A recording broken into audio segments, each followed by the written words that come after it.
worries if you're not able to watch the whole thing. I'm going to record this and I'll put probably the whole thing on YouTube and then we'll share and all that. So, yay. Let's start by just introducing yourself and your campaign, and we'll go through some questions and explain how we even got to this even being an open seat, essentially. Yes, well, first of all, thank you so much. I really appreciate you elevating not just our campaign, but also our community. So I appreciate you for that and all of the work that you're doing. So my name is Leticia Gutierrez, and I'm running for the newly redrawn, gerrymandered Congressional District 9. It is a new district where it previously belonged to Congressman Al Green. He will be in the seat until the end of the year. But this new seat encompasses parts of the East End. It starts in the East End, and then it goes further up northeast all the way up to Cleveland, and then southeast right before the Beltway. It encompasses South Houston. So it has, as I mentioned, Second Ward, Denver Harbor, Pasadena, Galena Park, Jacinto City, Channelview, Baytown, Cleveland, and then all of Liberty County. So that's again a completely new redrawn district that they basically redrew to get more Republican representation that the president asked the governor to do. We were a part of a lot of the pushback, citing a lot of the racist tactics and silencing of our voices, because we had, Al Green, and then we had Sylvia Garcia in our community that has been representing us very well. And so again, just dealing with a lot of the confusion right now that community had. There's a lot of exhaust from CD18 and community having to come out, multiple times to come and vote. And so having to do a lot of informational settings out here, because community sometimes comes at me and says, no, I'm not in your district. I'm in CD18, or Sylvia Garcia is my congresswoman. Why are you running against her? And I'm like, no, that's not what's happening. And I have to explain, because not everyone is up to date with a lot of the things, right? We're all busy trying to, just survive out here. So that's just a little bit, yes. So a little note just for those that don't know, because of the redistricting, even if you weren't one of the target districts, it is very likely that you're in a new district. So I moved from the current ninth to the 18th. And so for me, I moved from a blue district to another blue district. So it didn't have a huge impact in that way from a representation standpoint, but I did move. They moved about 200,000 people in and out of districts, y'all. So I strongly encourage people to go look and see what congressional district that you're in, because what you think you're in, you probably are not. Go look and see what you're in. And if you're looking for a way to do that, one option is to use My Sway. Sway is a voting app, sway.co/Black Girls Who Brunch. You can put in your ballot and it'll tell you what district you're in. At one point, they had a banner saying, you are now in this district. And so it's really important that you know what district that you're in so that you can know what's at stake. So as she mentioned, the new ninth is built to be a Republican district. Like that's what the design of the ninth is. But we know from data, especially from 2018, that we can still keep this district. I mean, that's how I feel. Is that how? I mean, I'm sure that's how you feel. It's still possible. It is possible. This district is approximately 60% Latino, 18% Black, and about 20% white. But I tell everyone that we are all in this together. And they're expecting that the same Latinos that showed up for Trump last go around are going to show up again. Again, we're going out there, talking to folks. Well, let me just first off saying that this is my community. This is where I grew up. I've been in this district for over 45 years. I went to South Maid Elementary, DD Middle School, graduated from Milby High School, and so did my children. They attended pretty much the same schools that I did. And I chose to stay here because I grew up in Pecan Park, and my parents live off of Broadway near 610. I live off of Broadway near 45. Like a good Mexican American daughter, I live less than a mile away from them. I grew up with my grandparents, and I wanted my children to do the same. And so I chose to stay here, and I chose to, for my children to go to the same public schools, because I wanted to make them better. I saw a lot of my, classmates that, were able to make it and leave. I felt that, they were leaving behind things that I felt that we could do better. And so I'm still friends with a lot of my even elementary school friends, because when I first got here, I didn't speak a whole lot of English, well, actually none. And so my mom just basically fibbed and said, yes, she speaks English. And so I had a lot of classmates that would, tell me like, rojo, red, amarillo, yellow. And they're still my friends because I love them dearly. And one of them is Vicky Cruz, who started the Hero program. And she basically gets a lot of us alumni from Milby and from the community to come back and give to students that are struggling right now to, not just tell them, hey, there's a path to success, but I'm one of those stories. We are one of those stories. And so it's really important for me to give back to, in a lot of ways, to make sure that we continue to uplift our communities now more than ever. And so yes, so I've been living here, and the joke is that so my parents came from Mexico as labor and farm workers, and they had settled in California. And they would, back in those days it was different. They would come in for 6 months, work, and then go back for 6 months, and it was a back and forth that they were able to do. And so my dad jokes that when I was born so light complected that he thought there's no way she's going to hack it out here in the fields. So they moved to Houston because they heard that there was opportunities at the port. And so we settled in the greater East End, Second Ward. There was 3 families living in my grandparents' home off of Dumble on Walker. And then from there, my parents purchased their own, were able to purchase from owner to financier home and Pecan Park, which they still reside in till this day. I walk to school every day from South Main to Dee to Milby. And then just seeing my kids do the same thing, to me, just, it meant a lot. And so again, I'm very, very worried about our community prior to, a lot of the things that have been happening here in the last week. It's been very hard, just because, it's my backyard. It's one of our own. And I've always been already in my role, working for a nonprofit around a lot of the environmental concerns in our Black and Brown communities, having to add just layer upon layer upon layer of so many atrocities that are happening. As I think when I ran into you the day that it happened, or the day after that it happened, I tell people my family and my community were already white knuckling it, just going to Walmart to get basic necessities. It's tough out here right now, and it's very heavy. It's not the community that I know. It's not the America that I know.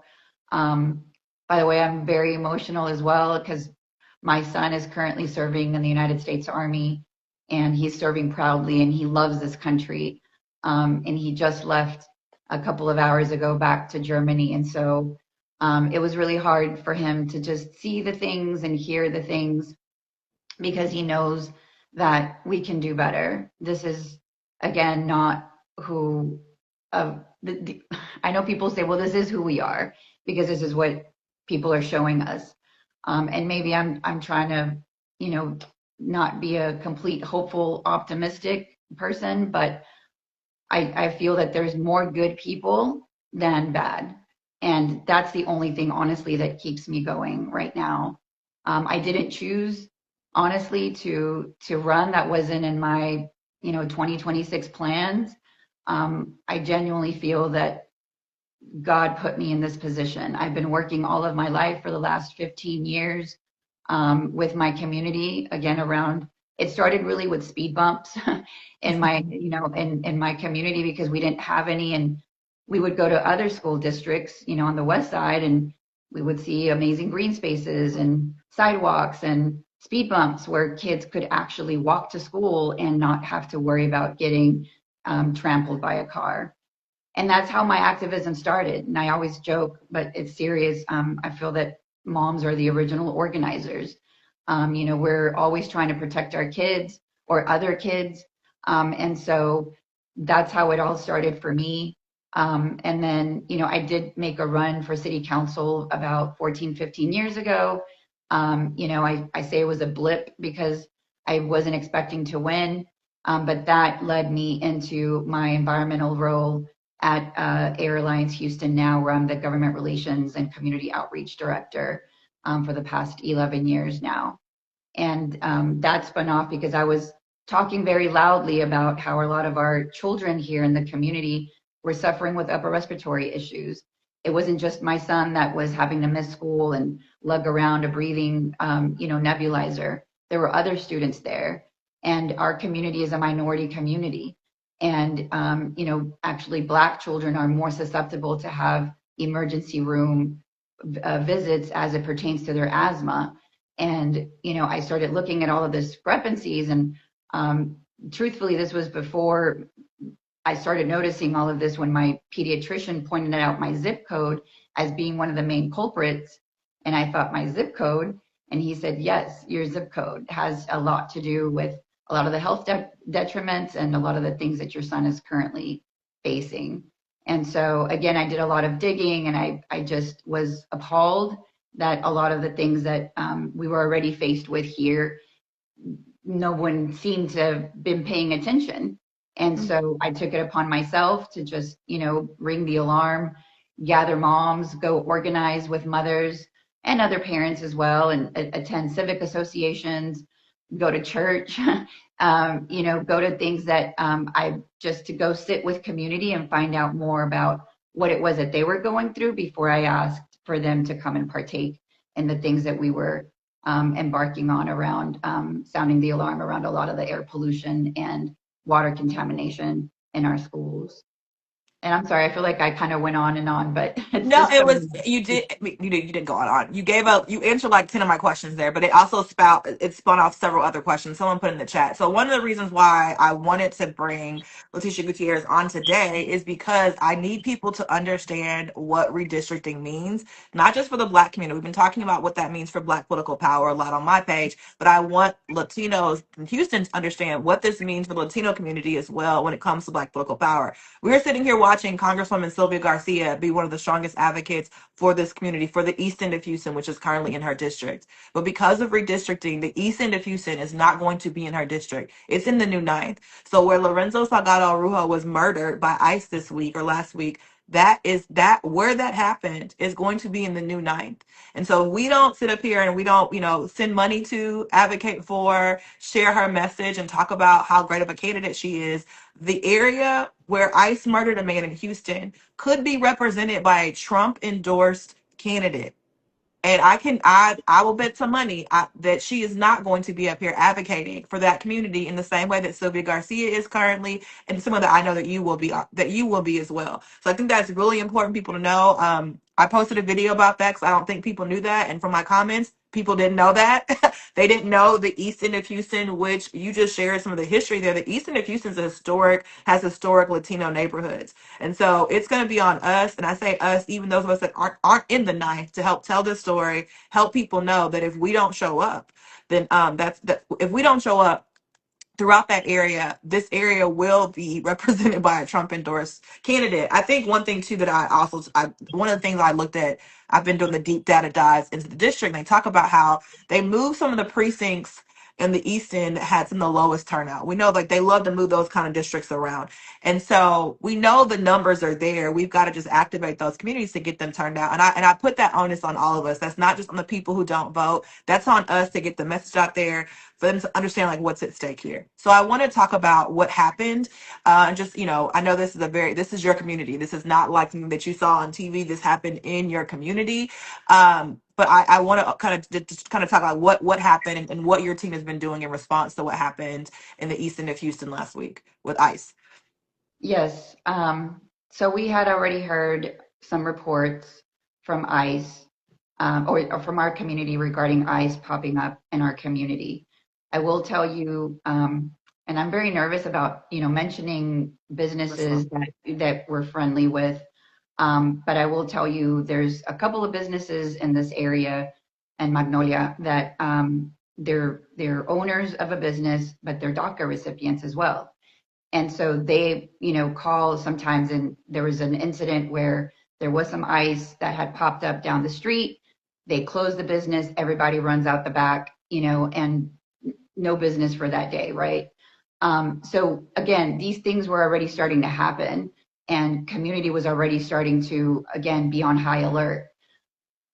The fact that, Senor Lorenzo's son saw and found out was through through the social media Facebook post that I also follow, and it's SXTX, which is Southeast Houston. And they're really good about posting like, hey, we saw ICE here, or, we saw an incident there. He watched the whole, he found out about what was happening. So the video that has been coming out has been very disturbing. The fact that, again, it wasn't the man that they were targeting. He was unarmed. They were complying. First, they said that he was using his vehicle, as they always say, to come at the ICE agents. Was not true. That video disproved that. He clearly was, he had expensive equipment in his truck. He thought that he was being hijacked by an unmarked car. These vigilantes who are masked with no identification, no body cam, no accountability, seem to be continuing to act with impunity. People out here are scared. They don't know what to expect. And let me just say this really quickly. We're for law enforcement. I have family and friends who are law enforcement. I'm friends with, our chief of police, Noe Diaz. I'm friends with Jerry Garcia, our constable, Sylvia Trevino, as well as our sheriff, Ed Gonzalez. And they come out to community because they want to build that trust. They want to make sure that when things happen, they are being reported. And in our community, yes, we do have folks that are going through the process. Do we want criminals to be picked up? Absolutely. Do we want borders to be secure? Absolutely. I'm a single mom. I have a daughter, which, by the way, I don't want to delve into the bodies in the bayou. There was a U of H student that popped up there, right? And I want to make sure that my daughter is secure. I want to make sure my whole community is secure from violent criminals. Absolutely. And we do that every day by having these conversations with our local law officials that know community. They know who we are. They know they know where the bad guys are, most of the time. And if they don't, they have sophisticated technology to do so. This isn't just pulling people over based on their skin color, based on what they look like, just to terrorize us, because that's genuinely what it feels like out here. And I'm sorry for getting emotional, but it's a lot. On top of having to deal with putting food on the table, schools closing, and trying to figure out where you're going to take your child to school next, just basic necessities not being met out here. To add insult to injury, you want to terrorize us? You want to come at us with a gun when we're hardworking people? El Señor Lorenzo was a hardworking man for the last 35 years, and that is 99% of our community out here. And the only reason it's 99.9, because again, yes, I'm sure you're going to find someone. Go pick that one person up, please. And we all know who does the things because we're all very interconnected. We all talk to each other out here. We know who's who and what's what. And the fact that our businesses are suffering out here. Why? Because customers don't want to go eat. My parents don't want to go eat. My community doesn't want to go partake in any festivities. Everyone was confused, it seemed, on social media. Why FIFA? We don't have the business, attractions that we were expecting. People hired extra and they did all of the extra things, but where are the people? Well, when you hear things like this, I'm telling you, governments of other countries are telling them to stay away. What makes you think that they're going to come here and spend their money? Places out here are dead. I frequent businesses in this, not just in this district, but in this general vicinity. And everyone's upset. People are going bankrupt. People are closing their businesses. I walked into a restaurant the other day. 2 waitresses were crying, and I had to ask them, and they were Hispanic, and I speak Spanish, so one of them said her little brother just got picked up yesterday. He was 16 years old. He was a busboy. He's been going through the process for the last 2 years. We don't know where he's at. We don't know where they took him. We don't know anything. But yet his sister is still there working because she's got to provide for her family. I mean, these are the things that are happening out here. And I don't understand for the life of me what makes anyone think that this is good business, that this is going to help the economy. This isn't going to help anyone. Instilling fear in our community out here, let me just tell you, at Engrando Park and at Mason Park, things happen because people park and they walk.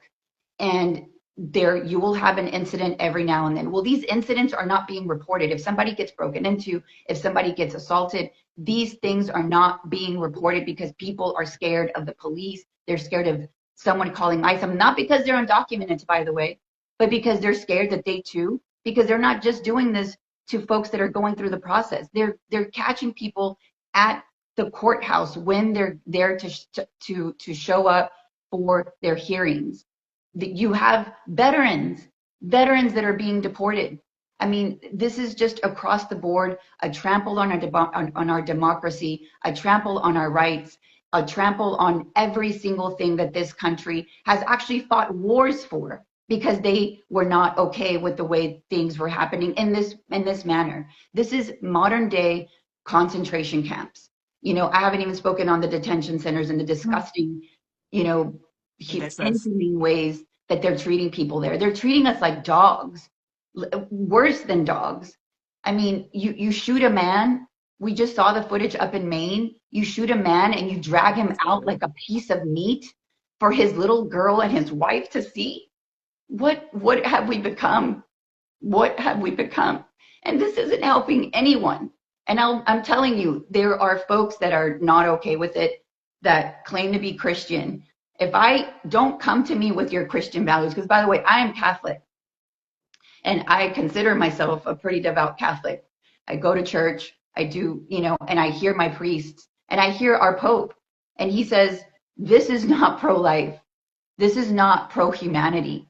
This is evil and sadistic and xenophobic, and we are tired of it. And this is not the teachings of Jesus. And I'm not here to preach anyone anything because I'm not anyone that's trying to ram my religion down anyone's throat at all. At the same time, where is our humanity? Where is our heart right now for those that are here, that are trying to go through the process, that clearly don't understand how this process works? And this whole bit about immigrants, apply for federal services. If you don't have a social security number, you can't apply for anything.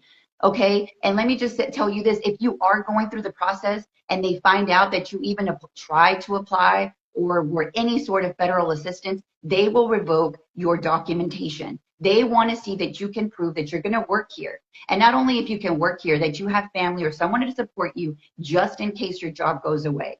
It's not a free-for-all. Are there nonprofits out here that give to immigrants? Yes. But for the federal government to give out money, no, you cannot apply for federal assistance. It does not happen. You have to have, I told people, call the SNAP services. Call them and try to apply without a social security number and see what happens to you. You're not going to get it.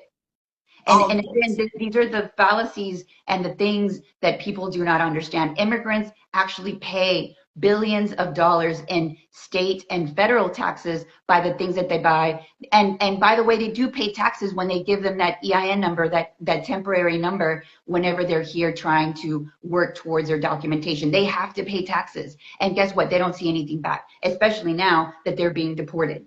They have lost all of that. All of the money that they have invested to get their documentation, all of the taxes that they have paid into the system, all of the hard work that they have built here. And then again, just all across the board, there are folks that are being deported to different countries of their origin. There's people that are Mexican and being deported to El Salvador or Ecuador. What are we doing? That's not even their country of origin. So I'm sorry, I can go on and on of just all of the atrocities that our community is going through. And people say, oh, well, if you're doing it the right way, why are you running from the law? United States citizens, respectfully, white folks are getting killed out here. What makes you think we are safe? And when we see these things over and over and over, what makes you think that it's going to go different for anybody else? So, as a member of Congress, I want people to understand what this role can do. As a member of Congress, what are some things that as a member of the House, what are some things that you pledge to do to address these issues, these concerns, in Congress? Well, I mean, aside from immigration, because we do need sensible, humane immigration reform that has not happened in over 40 years. Again, as I mentioned, my parents came in, many years ago, 45, 50 years ago, when, we were allowed to come in to work. You get your work visa, you come in and you work, and you can travel back and forth. We need some system to be able to do that, not in the ways that it's currently the red tape, the amount of money that it takes. There's attorney sharks out here that take money from people and then disappear. I mean, there's so many things happening that we need to rein this in, and we need to have immigration reform once and for all. Democrats have fumbled the ball on this as well, and that's why we're where we're at today. And I know that I have not just myself, but other folks that are already in Congress, like Sylvia Garcia, Menifee, and a few others that are committed to making sure that we can push immigration reform. Aside from that, small businesses out here are hurting tremendously. We currently give tax abatements, tax, incentives, subsidies to big corporations. I want to flip that model on its head and make sure that small businesses can also partake in those benefits. They are our bread and butter of this country, and they are what keep us whole. Aside from that, again, affordability. People are feeling the pain because of Trump's tariffs, because of a lot of, again, all of this happening with the self-deportation and forced deportation of our immigrant community that pick our fruit, that are, engineers, that are also skilled labor here. I have construction companies that are calling me, asking me, how are we going to fix this? They have materials rotting right now because they cannot fill the spaces to be able to build the things that are needed out here right now. So again, as it pertains to immigration, affordability, trying to make sure our small businesses and, just regular things, basic needs out here that need to be met for us to feel safe and whole, hopefully once again. I was like, how do we? Time just flew by. So I know that we had a very brief amount of time because I know that this has been a crazy week, I'm sure, for you. So one of the things I wanted to share with folks too, and talking about the coalition that's needed to help win in these spaces. When I first met you, we were at the HBAD brunch. HBAD is the Houston Black American Democrats, and so lovely person. I'm like, oh, she's fun, and so we met, and I know that she's got to be serious. Like there's a lot going on right now, but know that she can compartmentalize and enjoy good conversation, all that as well. And one thing that you told me, she went in a very crowded field. There were like 10 candidates that ran for a Democratic nomination, right? And she was one of the few races with the crowded field that did not have a runoff. You and Gina Hinojosa were able to get over 50% of the vote and win your seat. And one of the groups that you told me that really came out for you and helped support you were Black women. You said that Black women showed up, that you had met these women through organizing with your day job, and they showed up and supported you. And I just wanted to let people know that, but also see if you had anything to add to that as well. No, absolutely. Thank you for bringing that up because that was a conversation. That is the conversation that we're having out here. So yes, I won the primary with 54%. I was the only Latina, the only one that actually lived here in the district. And so I've been organizing out here for the last 11, 12 years, and Black women showed up in just numbers. And I don't want to take away from, my community as well, of course, but I was just taken back because there was a Black candidate, Black candidate on the ballot as well. But I had, folks like, Ms. Bridget Murray, Ms. Fontenot, just Carolyn Smith. I mean, I can go on and on of just all of the Black women that surround me in my space that make me who who I am today. I'm also, part of the Greater Houston Coalition for Justice with Johnny Mata, who is my mentor, and his passion for making sure that our Black and Brown communities unite on a lot of the issues that we're all suffering at the same time. And so I had already planted some of the seeds. However, when they were showing up with their, they would say, where's Leticia? Where's Leticia? And I thought maybe they were looking for Leticia Plummer because we did do a couple of events together. They said, no, the one that's running for Congress. We know Leticia Plummer. And I said, well, that's me. And they were like, okay, we heard about you and we're trying to bring the people. And I mean, some of them were coming up 2, 3 times, bringing a caravan. They were bringing their nieces, their nephews, their neighbors. I mean, just everyone to come and vote. And I will tell you that 43% that voted for me in this primary were first time Democratic primary voters, which is a number that we need to speak on because a lot of them did not know, okay, well, how does this work? They didn't know that you have to declare a party, to be able to vote for your favorite Democrat. They thought that you could, like if it was a general, for instance. And so there was some education that was having to happen out there with some, not all. Of course, a lot of them were coming out also out to vote for Jasmine, Congresswoman Crockett for Senate. And so, they were just enthused about getting more women in Congress, more women in leadership positions. I have to say that because that's really what pulled me through. To me was unexpected. I mean, I will say that I do go to church. I go to New Generation Church, and then I go to Yosemite and Galena Park, and just those are the churches that I've gone to in the past, amongst others. And I've always been that person that I don't like to come in and plop my stuff on people. I always want to meet people where they are, break bread with them, and find out what's important to them. And so that's just something that I've consistently done. I know social media is great, and it does its job well. At the same time, you cannot beat sitting across from community and listening to their concerns and really finding out what it is that makes them tick and makes them motivated to come out and vote. And so that was something that I felt the need to do, because that's really why I jumped into the race, was because none of the candidates, I had never heard of them. I had never seen them. I had my own elected officials, calling me and asking me if I was interested in doing it, because we genuinely wanted someone that was from community, knows community, has been working with them tirelessly on a lot of the issues that I know that we're going to be faced with. And to your point, no, our opponent is Trump endorsed. She's already put out a statement that she basically stands with ICE, and that, they're putting their lives on the line. Well, I mean, right now, given that they are walking around with face masks, no body cam, no accountability, a gun with little training, that puts everyone on edge out here. And so we need to change this around. And as Congressman Menifee said, not one more dime should go to ICE until we get the things that need to be met to make sure that we have accountability out here. And look, and I'm going to be honest with you, I've spoken to community. I do my own surveys in the area, and I go all the way out to Liberty County as well. We're doing some organizing there as well. And people have said, we do not need ICE in our community. We have our local law enforcement that know what to do, are very well trained. They know community. They know who's who and what's what.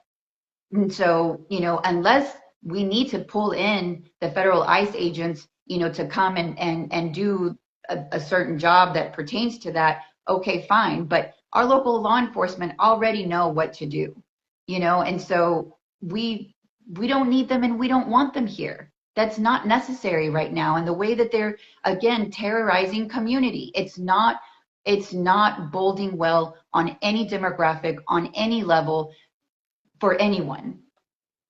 Absolutely. All right. So I just a note here. And we won't say her name because we're not giving her free press over here. But she's only lived in Houston for 10 years, and I don't even think she lives in the district. So a little dirty secret: you don't have to live in the district that you're running for Congress. It's like a not a known thing, and so they will put people. So people could be out there representing an area they don't know anything about, and so Leticia just explained to you how, like, no, I'm from here. This is where I grew up. I didn't just like get here. I'm born and raised, and she named the schools that she went to, which is what I can do too. Now I grew up in Cyprus, but I definitely can name the schools I went to, because it shows, like, I'm like, I can, if you can name your elementary school and you're in that same path and you know your teachers and all that, that makes a difference. I can tell you what church I went to out there. So when we talk about, like, the community that I grew up in, I'm always like, wait a minute, because that's where I'm from. And I think you all know that same thing. If you grew up in that same community, it's like it's very personal to you. This is where I grew up. I know what that used to be. It used to be a Target before it became that. You know these different things. So I think that's really important. Absolutely. I'm going to continue talking about this race. I don't think it's getting enough attention. So I'm gonna my ask for you all is figure out what district that you're in. Again, you can go on my sway.co/Black Girls Who Brunch. You can also search who represents me and you can find a website. But your task, if you're on here and don't know for sure, you didn't check last time or you didn't vote in the primary, that's fine. Figure out what district you're in because you need to be informed because each of these districts has a story or has something that we're considering when it comes to these elections, and I need you all to be aware because you could be in that new ninth and don't know, and we need you to go vote and tell your friends as well so we can save this district. And then also too, donations.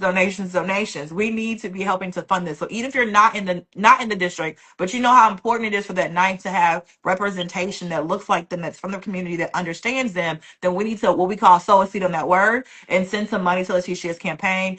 You can go to her page, link is in the bio, and send whether it's $5, $2, $3, 10. We want more if you can, but we definitely need to help support the campaign in that way. Shay just joined. Remember Shay? She's like, I'm late. I love Leticia. So he just joined. Yes.